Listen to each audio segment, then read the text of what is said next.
All right, so welcome everyone. So Sanji, thanks for the introductions. My name is Vijay. I head Data and Digital Innovation Strategy for PharmSci, or the Pharmaceutical Sciences Group in Worldwide R&D in Pfizer. For today's presentation, this is how we have structured the talk. I'll cover some background and context in terms of the challenges we had with data management, scientific data management in particular. The strategy and vision that we established about 5 or 6 years back now, trying to get our hands around our data and being able to sort of solve those challenges that we were facing. I'll introduce the concept of the scientific information library, and my colleagues Dave and Pankaj are going to build on that concept and explain specifically how we are generating or creating this library of scientific information, where we're adding section by section each and multiple kinds of data sets to the library. And then Pankaj will end by sort of talking a little bit about the future state or the road ahead for the library and what else we have in our plans. Okay, so starting with business challenges. So about 5 or 6 years back, we started thinking about data management in the scientific disciplines a little bit more intensely. And like I said earlier, we were trying to sort of solve challenges, not at an individual level, but more of at an enterprise or organizational level. So this slide is probably, probably resonates with most of the folks in the audience. The Gartner actually coined this term called dark data, and what the term's definition is it's data that exists in large enterprises, but it's hard to find because you, as a user who's trying to find the data, may or may not be aware that data first of all exists. 2, you may or may not know where it exists. 3, you may or may not have access to those systems, those data repositories, and what have you. And lastly, even if you get access to the system, maybe you don't even know or have the training on how to use the system. So there's a lot of challenges around in large enterprises, especially about how do you go about finding data that may be relevant to the work that you're doing, but you don't know where and if that data even exists. So what do we do in these situations? We resort to what we lovingly know as sneakernet, right? Or call a friend. So basically, you'll pick up the phone, or in the digital era, maybe send an email or a Teams message, what have you, and basically ask your colleague who you think may have better access to that data or information before you can actually access it or analyze it. So we had the same issues and challenges when it comes to finding data, and so we had the dark data challenge. We also saw that the trend was changing. So over the years, historically, we all grew by implementing, electronic systems, your chromatography data management systems, or your lab notebook systems, or your LIMS systems. And the primary purpose of implementation of these electronic repositories was so that you could actually manage your data better, right? About 5 or 6 years back, we started sort of seeing the trend was changing a lot more towards, I want to actually analyze my data. I don't even care or need to be concerned about how the data is being managed or where it's being managed, right? So from a user perspective of data, we were seeing that people were trying to sort of get away from the manual, the redundant, the burden of managing data, tagging your data, metadata management, those things.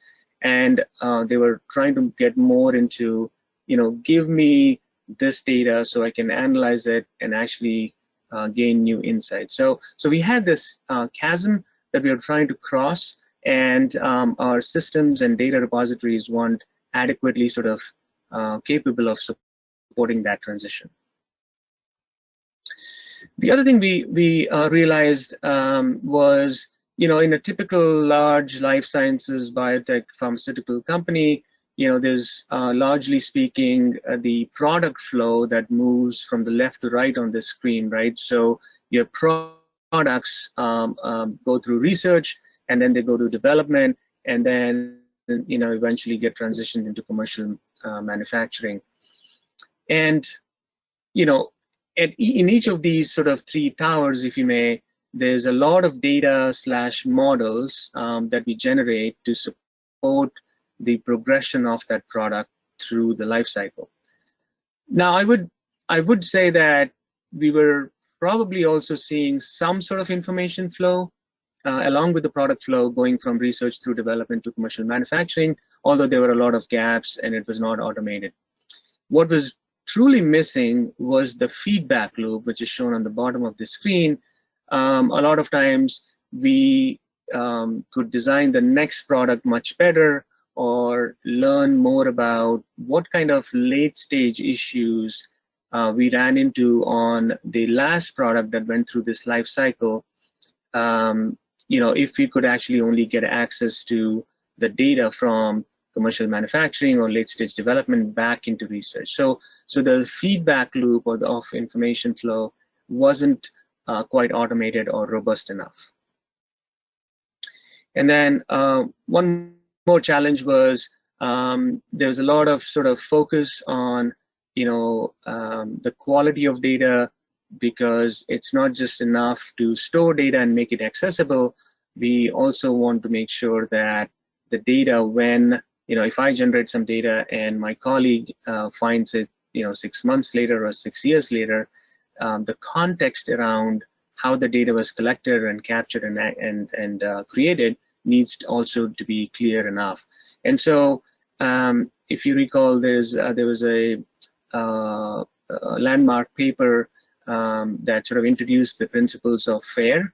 And so we wanted to make sure that we build a system. We called it Scientific Data Cloud, which I'll talk about next, was compliant with the FAIR principles, right? So we wanted to make sure that we solve these challenges using the FAIR principles and keeping the FAIR principles at the back of our mind. And lastly, why now? So about 5-6 years back, we started thinking about these challenges, like I said, but what was driving us towards that? So, data integrity, if you remember, was increasingly becoming more and more prevalent. Regulatory agencies were asking for original raw data files and not just the final results. Quality, they said, was of concern if data could not be found quickly during inspections. Speed, right? So in order to support simultaneous acceleration of multiple products through the pipeline, we had to eliminate redundant tasks such as data management from our scientists' sort of workflow. And the belief was also that rapid access to high quality data would enable also the increased use of in silico predictive models and tools as well. So that was also another sort of driving factor for us to start solving these challenges. And lastly, new insights were needed to advance the portfolio. The expectation was if you could actually start collecting data from multiple techniques and make that accessible from one interface, one system, what have you, then new insights could be gleaned from all this historical data that we had access to, but it was hard to sort of get connected to. So what was our strategy and vision? So our current state was sort of like this. Sanjay had asked me, what was your current state and how would you rate yourself? So we put this picture together to explain our strategy vision. So this is a current state picture. So largely what this represents is the scientific data lifecycle, going from capturing the data to the use of the data to the reuse, and finally the in silico world where you predict data based on all this information. And you'll notice one key thing: the data flow is largely manual and happens through people exchanging files or through sharing documents with each other. Right. So we set about explaining our vision, and this is the sort of analogy, if you may be used. we started asking people, stakeholders, sponsors, so when was the last time you ever took a picture or a video on your smartphone, right? And then had to name the file, organize your folders in which you were to put that picture or video, and by the way, remember that information forever, because pretty much that's how data management was happening, right? So individual scientists had to sort of remember where they were putting and saving their information. And so, you know, back then, in this day and age, you know, we argued that there has to be a better way of scientific data management, right? So what we set out to build was what we call as Scientific Data Cloud. It's a GXP compliant storage and analytics system for heterogeneous data types, not just one data type, but multiple different kinds of data types. And as you know, that's one of the challenges that we have in this space. We have instrumentation from so many different vendors, each with its own formats and data types. So we wanted to make sure that the system supports heterogeneous data types. And obviously leveraging big data and cloud computing technologies with the intent of solving those three sort of challenges that I talked about earlier: data integrity, speed, and new insights. And this is basically how we articulated the move from the current state to future state, right? So you remember this slide previously had a lot of manual sort of exchanges of information across the four quadrants. And with the future state vision, we said, what if we could have, just like the picture video analogy of saving everything to the cloud, what if we could actually automatically sweep data from our instrumentation and equipment to the cloud? That data is then made available to multiple systems and reports in the way that those systems need it. Visualization and analysis tools are configured to pull data from the cloud automatically. And lastly, but not least, the in silico world can also sort of interact with the cloud, you know, to bring data to them for building better models and also saving the output from those tools back to the cloud. So last section of my talk, I'll introduce the concept of the scientific information library. So using the scientific data cloud strategy, what we are starting to build now is specifically for scientific information what we think is going to become a library of sorts, where there'll be different sections. Each section will have its own sort of type of data, but as a user, you can literally go to the library, visit each section for the same product maybe, and sort of check in, check out the information that you care about. So the benefits of this approach are we have an organized, centralized library for all scientific information. You don't have to remember who generated or who worked on that experiment or who ran that sample, what have you.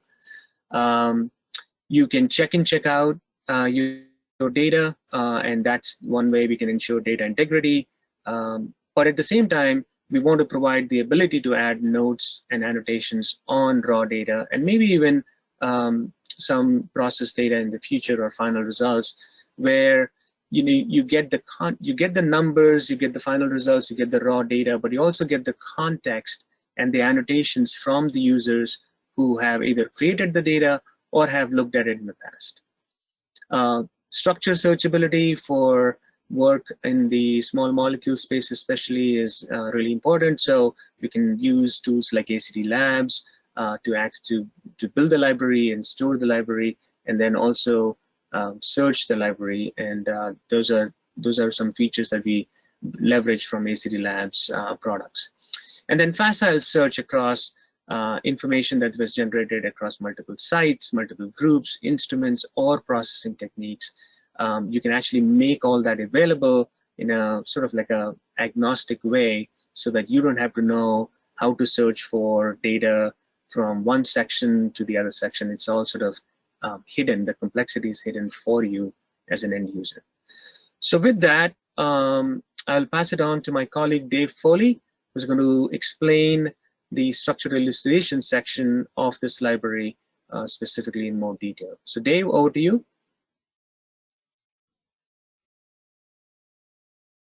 Okay, so hopefully folks can see my screen now. So thanks Vijay for outlining the strategy and giving folks a picture of where we're trying to go with data at Pfizer. So I'm going to talk about one particular section in this library, and that's around structural elucidation data. So typically NMR and mass spec data of compounds that we characterize. So just to talk a bit about the structural elucidation group, which we call SEG. So our group, we determine chemical structures, typically of small molecules, using NMR and mass spec. We are pretty much global partners at Pfizer in the identification of small and large organic molecules. So we interact with folks all the way from compounds once they leave discovery, all the way through development into manufacturing and beyond. And so we see samples from research sites, from manufacturing sites all over the world.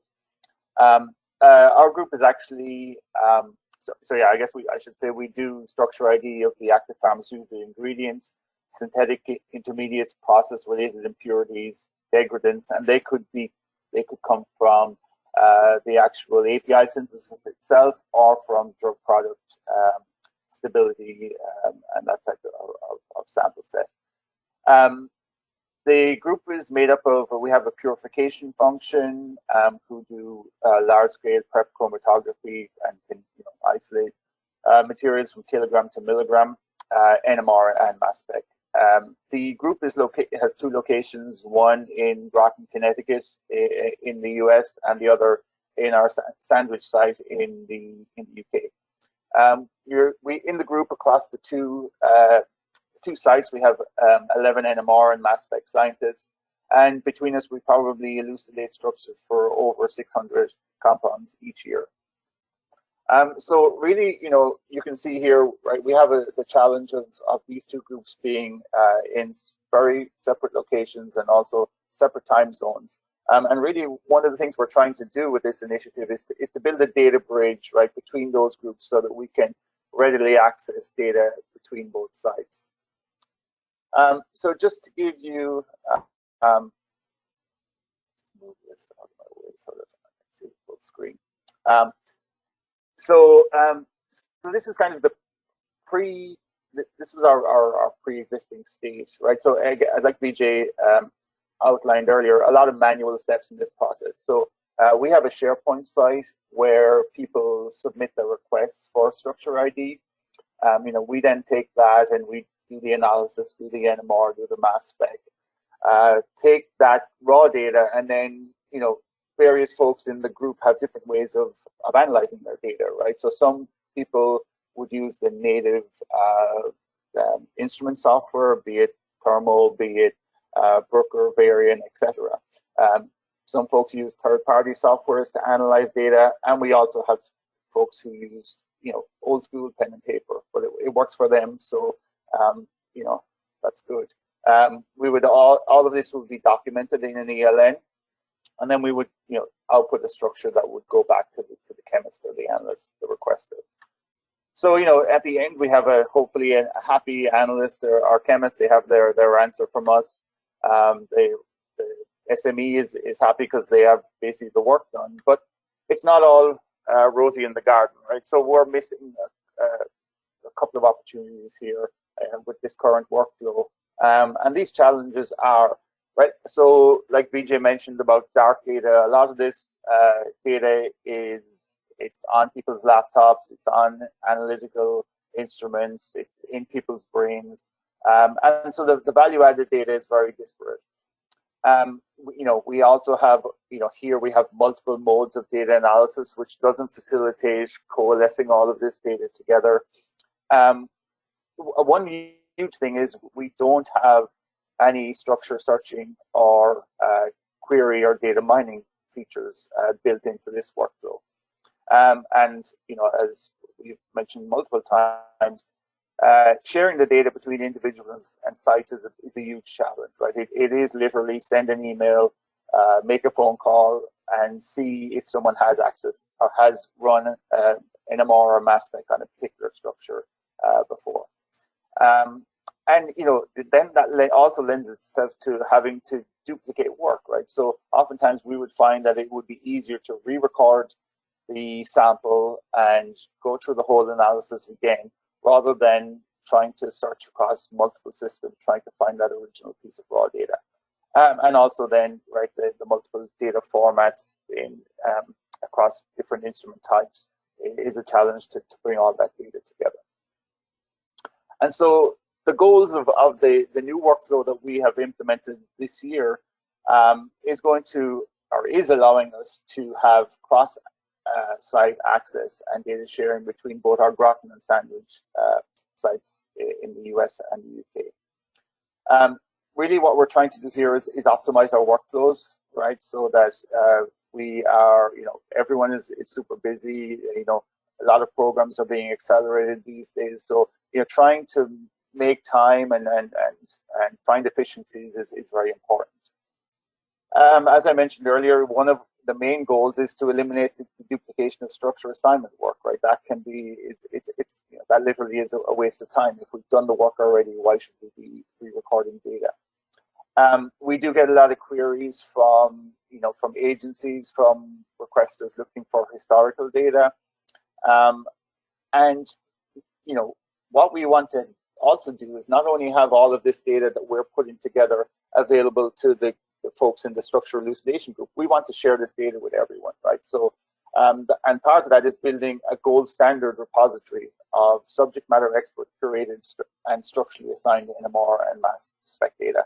So if a chemist or an analyst is looking for, hey, I want to see the proton NMR spectra for this Pfizer compound, they can quickly access that data, and they have a gold standard, robust, rubber stamped piece of data that they can compare with their own experimental data. We obviously need any of these this database to be fully structured, which would be an exact substructure of similarity searchability. That was some function that we did not have before, right? There was no structure attached to the data. And as I mentioned earlier, we want to make it accessible to everyone. We want to combine all of the data formats from different vendors into one platform. And when we're building all of these databasing capabilities, one of the things we can also get is to improve NMR chemical shift prediction of Pfizer compounds. Okay, and so we went with the ACD Spectrus platform for a number of reasons.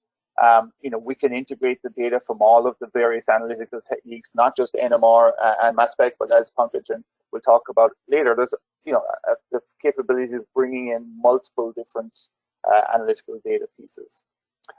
There was a familiarity amongst the site population with the ACDLabs platform already, and we did have existing site licenses. So there was a couple of things that were already in place before we started this journey this year to facilitate the implementation. So this NMR and mass spec Spectrus database, what is it, right? So what it is it's NMR and mass spec raw data imported, analyzed, and assigned in the ACD Spectrus NMR and mass spec workbooks. So this work is conducted by our structural elucidation group scientists. Every structure that we assign and rubber stamp is entered into the database with assigned NMR and mass spec data. We also, in the bottom left here, I took a snapshot of our request form, right? And this is what the requesters, what the data that they input when they are looking for us to conduct some kind of analysis. And so we want to be able to capture all of that metadata so that when we, that we can also search across those fields. So one of the particular pieces that's important to us within the group is our seg number, which is a number we use to tag each piece of work, and that's important for us. But we're also capturing things like the Pfizer compound number, the ELN number, and different information about the project. And then we want to take all of this metadata, we want to take the analyzed NMR data, and we want to take the analyzed mass spec data and put them into the database.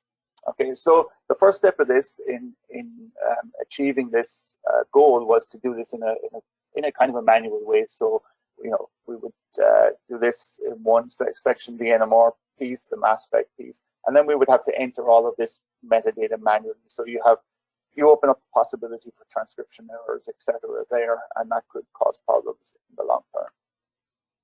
So the next phase of this journey was to automate a lot of this databasing workflow. So our SharePoint site for the requester was still the initial starting point. So we didn't have to change anything that was interfacing with our customer base. It was seamless to them. So they make the seg submission. It comes to our group for analysis. And then what we're doing is, instead of keeping the data locally on the instruments, we're writing to a local staging area.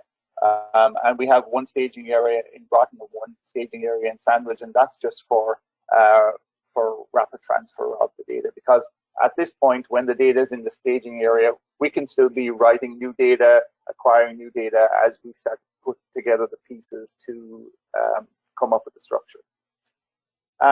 From there, we take the raw data.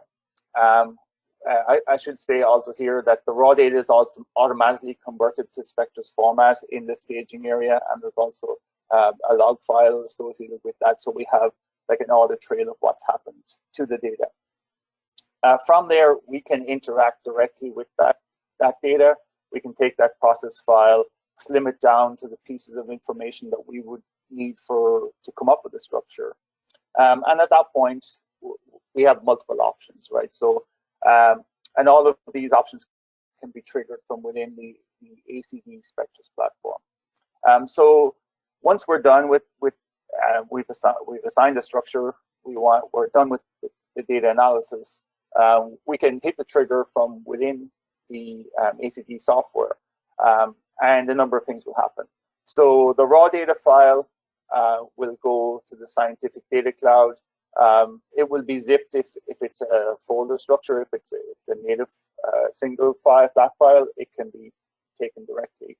And then that data is stored in the S3 bucket on the scientific data cloud. The process data itself, we want that to go to the database, so that's can happen from within the trigger also.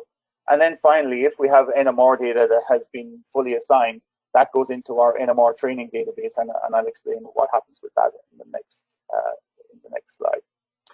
Once this data is in the database, it's now accessible by all, right? So it can be anyone who's got the ACDLabs workbook client at Pfizer can now access the data, search across that data.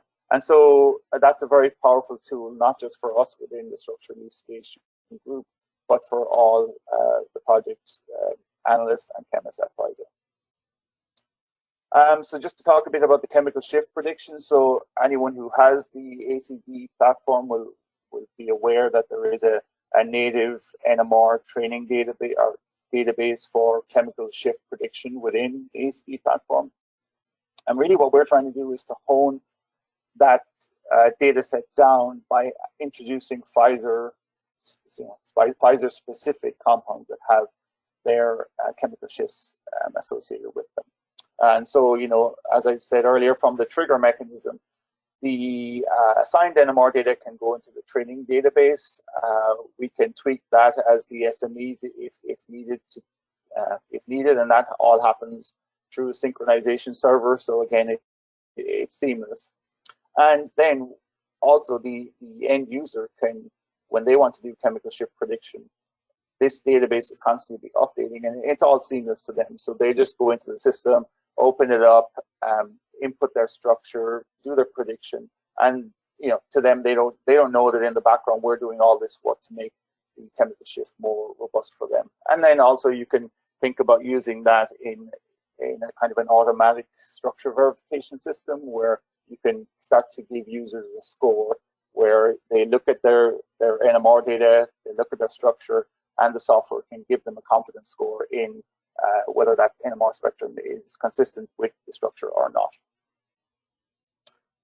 So I think this is my last slide, but you know what we've achieved here is we now have global access to structural elucidation data.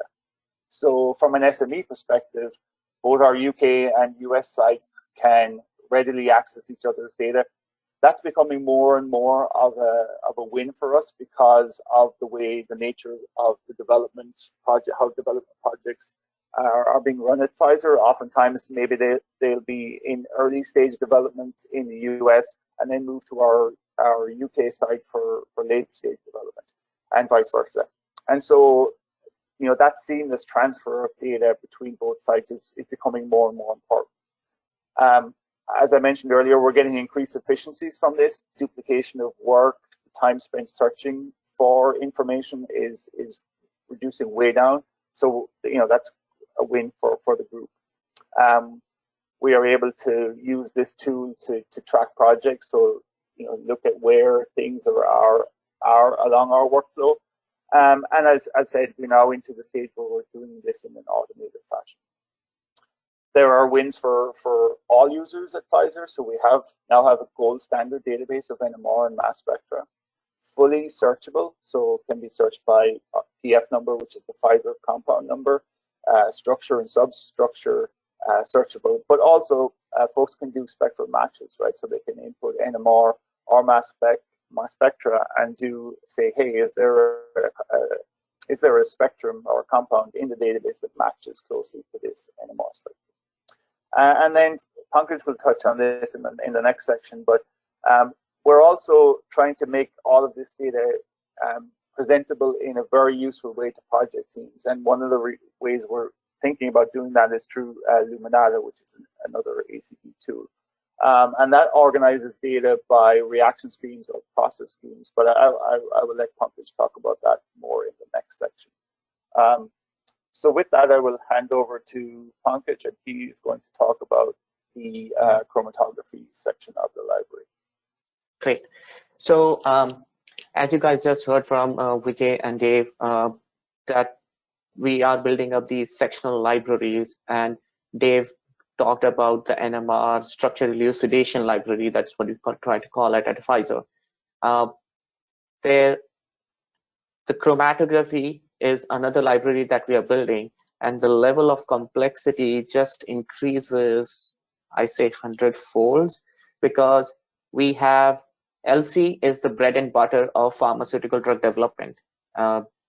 We have 200 to 300 scientists collecting thousands of LC chromatogram at different pharmaceutical sites, and we want to have that data available at a central location.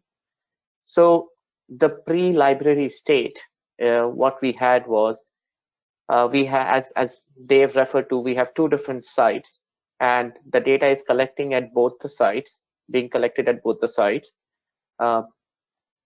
We are trying to make this data get this data out of Empower so that we can eliminate these data silos. In any CDS systems right now, there is no structure searchability.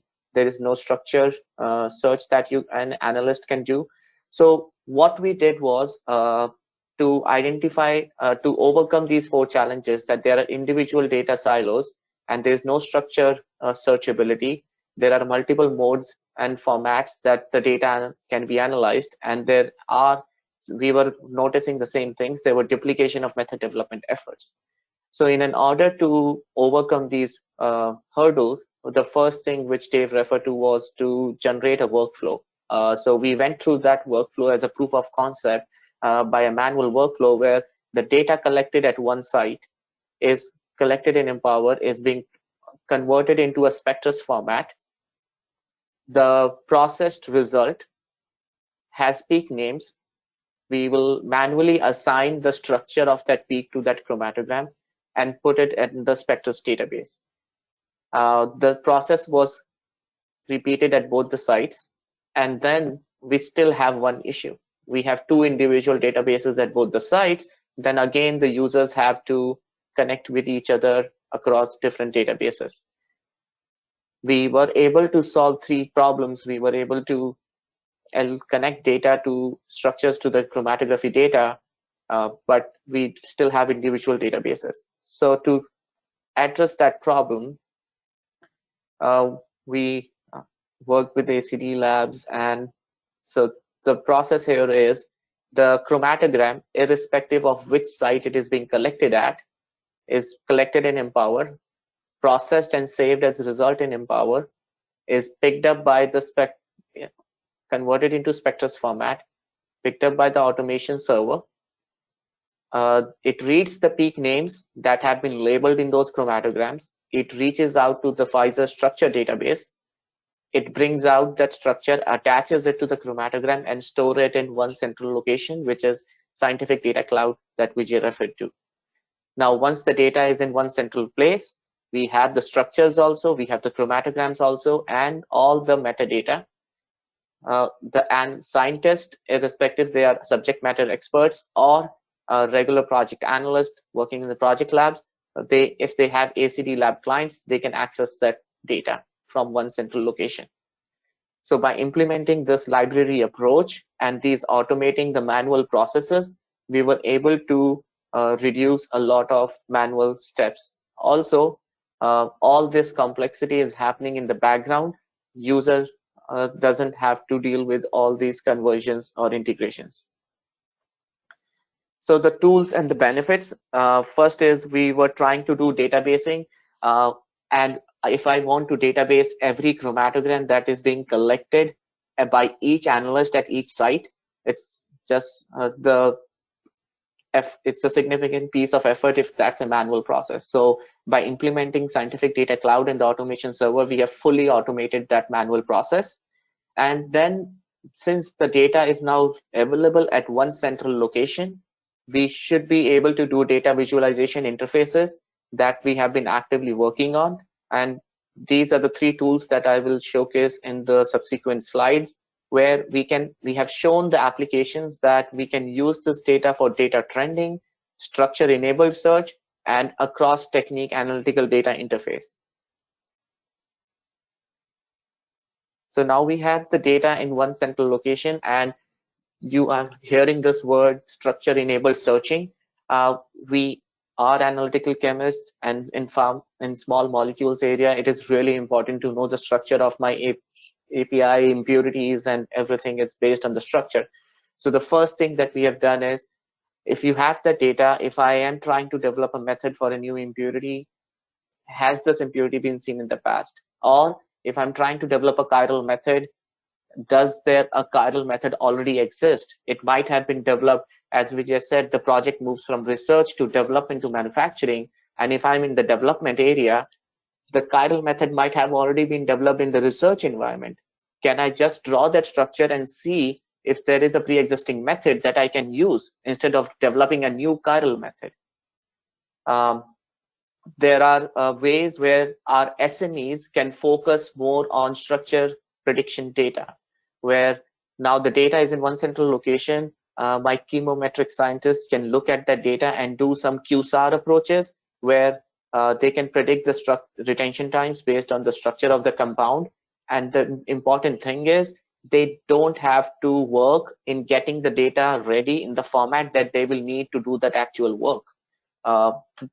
Previous to this library format, a subject matter expert will spend one day just in getting the data in the right format to do actually that QSAR approach. But now the data is readily available, and that all the effort the subject matter expert can focus on predicting the retention times. And the other application is the data trending. So we like to do our control charts on how my LC method is performing once I have developed it. And it is becoming really important with new method lifecycle suggestions coming from regulatory agencies and ICH. So one of the challenges that we have seen that really good application of this tool is, the project team was working on a project where the challenge was that we were seeing some chelation. And if I am an LC method developer, I know certain compounds which have aldehyde-like structures or certain structures which are prone to chelation. So to avoid those issues, what we could do is we were able to draw that structure within ACDLabs Spectrus DB, search the database, all the liquid chromatography data that has been collected across Pfizer from January 20 of this year, and we were able to get hits that yes, similar structures have been seen and chromatographed, and it provided us a situation where, okay, these were the chromatographic conditions used, and you might want to use these type of modifiers to avoid these chelation issues. What you see on the screen is you have the structures that were similar. You have the chromatogram, the UV spectra, and mesh spectra, all the chromatographic conditions. So I don't need to go into ELN or call my friend and ask for those method conditions or ask for the method conditions from LIMS. I have it readily available here. I can right now go and try to repeat this method in the lab. So the solutions and benefits. This is just one example, right? We are able to do the structure-enabled search. We can do similar searches on peak names, chromatographic conditions. So what we were able to do is by connecting these individual databases and getting the data in one central location, we were able to allow that data to be available to the general user, and they can use it for numerous different aspects. The second application that I was talking about is the system suitability control chart. What we have been able to do is now all my data is in one location. We are able to build a user interface, and this user interface allows you to filter the data. We have chosen specific terms across which made more sense, that how can I filter my data down to the project that I'm interested in. So Dave was referring to the PF numbers. So we know the PF number of the compound that I'm interested in. So I can filter all my data in one shot by entering the PF numbers, and subsequent filters can be applied. After applying all such filters, what I'm seeing here is the retention time across all the samples that have been run for that particular PF number, my plate count, peak tailing, signal to noise, and peak area. What you see here is the retention time is consistent across all the samples, but the plate count and the peak tailing, we have a distinct split. So there is something that is causing this difference between the performance of my method. So what we have done is we have done selective filtration around my metadata. My metadata for a method would be which instrument was it being run on, what is the column name, what column serial number, or which lab was it run on. So I can do this coloring, and what I'm showing here is, in this case, the difference between the peak tailing and the plate count is coming because there are two different types of instruments that were used. Now, if I would have to investigate this issue without having this interface available, it would take significant amount of time, and I would have to go across multiple systems like ELN, LIMS, Empower, assemble all the data into one Excel file, and then plot it. So we were able to do all that process by applying just these 7 filters, what you see here. Now, this is what we have been able to achieve with chromatography. And what is our vision is a cross-technique analytical data library. So you have already seen examples today from chromatography and structure elucidation. And these are really good for subject matter experts because we are building that technique-specific databases. We also have a third database that is being built up, which is around the degradation profiles of all these compounds. Now, what happens is, if I'm a project analyst, I need to correlate the data from all these individual techniques. And I need to make sure that my project progression is progressing as it is supposed to, and I'm not missing anything. So in order to automate this process, I would have assemble all this information. I would have done it in Excel or Word format or any other Microsoft application or my PPT slides. But here, our vision is that if I am a project analyst on project number 2 and I have a PF number and I enter that, all these individual technical databases will be interlinked, and through this one interface, I will be able to see all these data. Also, if I am interested in seeing a specific aspect of that project, I will have different view forms. If I am interested in seeing all the different chromatography methods that are being implemented for different steps of that project, or different aspects of the project, like assay purity or chiral methods, I should be able to see that within that single screen. And then I should be able to do batch trending. Are there any process schemes? What is my impurity profile with different batches? What is my degradation pathway for API? And if I'm a drug product analyst, I'm interested in seeing what are my interactions of API with the excipient. Also, within this interface, I want to see what would be the impurities that were seen in the API pathway are also visible in the drug product pathway.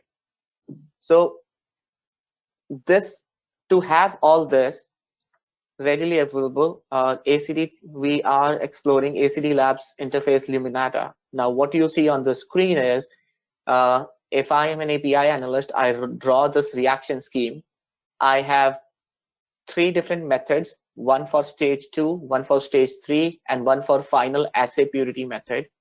I can upload all those chromatography methods, and I don't need to upload it. I can just enter this PF numbers and connect these interface to the background chromatography database.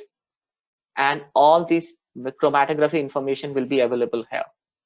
And if there is a mass spec associated with that chromatography, that will be seen, a UV spectra.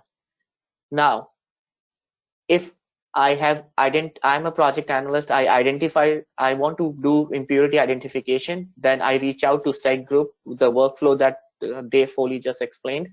I submit that request, and Dave's group does that work, upload it into the database.